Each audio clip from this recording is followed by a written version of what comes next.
আরে পাত্রীপক্ষ আসছে ছেলেকে দেখতে, তাড়াতাড়ি আমার দাদার পাকা বাড়িতে চলো। কেন? আরে এই ভাঙা ঘর দেখলে কেউ ছেলেকে মেয়ে দেবে? আর মোটা টাকাও তো পৌঁছাওয়া যাবে না। অনেক টাকার লোভে তুমি পাকা বাড়ি দেখাচ্ছ, যখন বৌমা বিয়ে করে আসবে দেখবে কাঁচা বাড়ি, তখন তো বৌমা পালাবে। আরে এখন সরকারি সার্ভে হচ্ছে, যাদের ভাঙা ঘর কাঁচা বাড়ি তাদেরকে সরকার পাকা বাড়ি দিচ্ছে। সরকারি ঘর পাবো? কি হলো রামকানাই? লক্ষণ দা, 1 ঘন্টার জন্য তোর ঘরটা আমার আর আমার ঘরটা তোর। আরে আরে কি হচ্ছে এটা?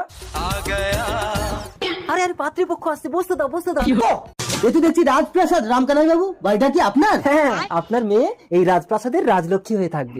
আপনার কোনো অভাব আছে রামকানাই বাবু? না না, আমার কোনো অভাব নেই। লিখো, কোনো অভাব নেই, বড় লোক। আরে ছেলে দেখতে এসে এসব লেখালেখি হচ্ছে কেন?